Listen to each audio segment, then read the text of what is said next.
नमस्कार, मेरा नाम डॉक्टर मेघना शर्मा है और मैं centre for women studies Bikaner university में डायरेक्टर के पद पर कार्यरत हूँ। मेरी थीसिस मैंने रिसर्च की है महर्षि दयानंद सरस्वती पर, जिन्होंने शुद्धि आंदोलन चलाया और जिन्होंने महिलाओं को एक विशेष अधिकार दिलवाया।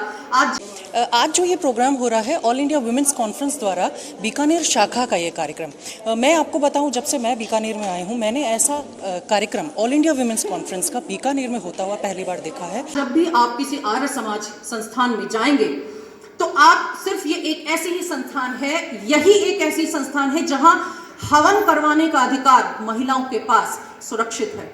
आर्य समाजियों ने कहा कि क्यों पुरुष ही हमेशा ब्रह्मा होकर हवन संपादित करा सकता है, ये काम महिला क्यों नहीं करवा सकती, और उन्होंने महिला को शास्त्रों में दी। और बात कर रहा है ये कार्यक्रम राष्ट्रीय एकता के, राष्ट्रीय अखंडता के, सांप्रदायिक सद्भाव की, और उसमें महिलाओं को जोड़ा गया है कि महिलाओं का क्या योगदान। चूंकि मैं इतिहास के विद्यार्थी हूँ तो मैं ये जानती हूँ कि युद्धों में जब कभी भी परेशानियाँ हों तो सफरर्स यानी पीड़ित भी महिलाएं रहीं, लेकिन उनको ताड़ने में, पुरुषों को इस समस्या से बाहर निकालने में भी महिलाओं ने बहुत बड़ा योगदान बैक स्टेज घर पर रहकर घर की व्यवस्थाओं को संभाल कर किया। शिक्षित कर वेदों की ओर लौटो, उन्होंने ये बात कही थी कि go back to the Vedas. क्यों? क्योंकि आधार है। इसी से जुड़ा हुआ एक इंसिडेंट मुझे याद आ रहा है, जब शिकागो के धर्म सम्मेलन में स्वामी विवेकानंद गए थे। हम इन नामों को क्यों लेते हैं, इसके बारे में भी मैं अब इस प्रसंग के बाद आऊंगी कि विवेकानंद जब वहां गए तो एक महापुरुष ने वहां सभी धर्म ग्रंथ रखे हुए थे। भूलवश या जानबूझकर या परिस्थितिवश या संयोगवश गीता सबसे नीचे रखी हुई थी और बाकी सारे धर्म ग्रंथ उसके ऊपर सजाकर रखे हुए थे। तो किसी पुरुष ने चुटकी लेते हुए विवेकानंद से पूछा कि स्वामी जी, आपकी गीता सबसे नीचे रखी हुई है। स्वामी जी मुस्कुराए और आगे चले गए। फिर थोड़ी देर बाद वो पुरुष घूमते हुए उन्हें फिर मिला, उसे उत्तर की तलाश थी। उसने फिर कहा, स्वामी जी देखिए गीता सबसे नीचे रखी है।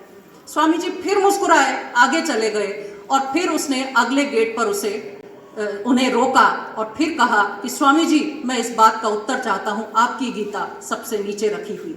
तो स्वामी जी इस बार भी मुस्कुराए और उन्होंने कुछ शब्द अपने मुखार बिंदु से उच्चारित किए और वो शब्द ये थे कि हाँ, गीता ही तो सभी धर्मों का आधार है, इसलिए वो सबसे नीचे रखी। प्रथम विश्व युद्ध जो 4 वर्ष तक लगातार चला, उसमें जो परेशानियां महिलाओं ने झेली और उसके बाद जिस तरह से अपने घर के पुरुषों को संभाला, ये अपने आप में एक उदाहरण है।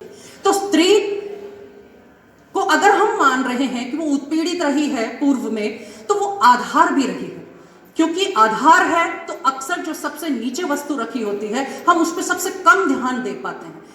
भारत की बात करें तो पूरा स्वतंत्रता संग्राम भरा पड़ा है ऐसी विभूतियों के नाम से जिन्हें हम कम पहचानते हैं, लेकिन उन महिलाओं को आज ऐसी संगोष्ठियों के माध्यम से याद करने का एक आधार हमें मिल रहा है। लेकिन आज बहुत अच्छा लगता है ये देखकर कि बड़े बड़े मंच इस बिंदु को आगे ला रहे हैं, इसमें परिष्कार करने का प्रयास कर रहे हैं कि हमें इस ओर ध्यान देना होगा, क्योंकि हमारा आधार नष्ट ना हो जाए। हमें सबसे पहले, क्योंकि जो भी महल हम खड़ा करते हैं उसकी नींव कितनी मजबूत होती है ये इस बात पर डिपेंड करता है। और इसी प्रकार किसी भी विचारधारा का महल खड़े करने से पहले हमें उसकी नींव, उसके पूर्व, उसके पास्ट, उसके इतिहास को खंगालना बहुत आवश्यक हो जाता है।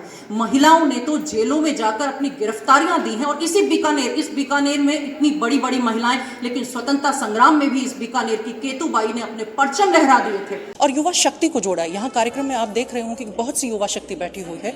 अगर ये युवा शक्ति इस बात को सुनकर, इन विचारों को सुनकर रिसर्च की तरफ प्रदत्त होती है, उन्मुक्त होती है, तो ये बहुत बड़ा एक योगदान होगा इस संगोष्ठी का कि वो हिस्ट्री में जाने की कोशिश करेंगे, वो महिलाओं के योगदान को पहचानने की कोशिश करेंगे। यही इसका आधार कहा जा सकता है और इसकी उपलब्धि भी हो सकती है। सांप्रदायिक सद्भाव अभियान के तहत अखिल भारतीय महिला परिषद दिल्ली और बीकानेर के संयुक्त तत्वावधान में डूंगर महाविद्यालय में ऑल इंडिया विमेन कॉन्फ्रेंस का आयोजन किया गया। ऑल इंडिया विमेन कॉन्फ्रेंस की अध्यक्ष सुशीला काकड़े ने कहा कि संस्थान द्वारा पिछले 94 वर्षों से महिलाओं की शिक्षा, वृद्ध महिलाओं के उत्थान और वर्किंग विमेन के लिए विभिन्न कार्य किए जा रहे हैं। कॉन्फ्रेंस में associate professor doctor Sonu Shiva, महिला अध्ययन केंद्र के निदेशक डॉक्टर मेघना शर्मा आदि मौजूद रहे। रहते हैं उनके बीच भी हमें ये प्रोग्राम करने का अवसर इसके लिए बहुत अच्छा लग रहा है। ये कार्यक्रम राष्ट्रीय एकता के, राष्ट्रीय अखंडता के, सांप्रदायिक सद्भाव की और उसमें महिलाओं को जोड़ा गया है कि महिलाओं का क्या योगदान। भारत की बात करें तो पूरा स्वतंत्रता संग्राम भरा पड़ा है ऐसी विभूतियों के नाम से जिन्हें हम कम पहचानते हैं, लेकिन उन महिलाओं को आज ऐसी संगोष्ठियों के माध्यम से याद करने का एक आधार हमें मिल रहा है। ये कॉन्फ्रेंस लोगों के पटल पर लेकर के आ रही है कि किस तरह से विमेन का बहुत बड़ा योगदान होता है किसी भी बच्चे को पालने में और फिर उसको एक अच्छा नागरिक बनाने में देश का। और ये कॉन्फ्रेंस हम बीकानेर में कर रहे हैं, डूंगर कॉलेज में कर रहे हैं।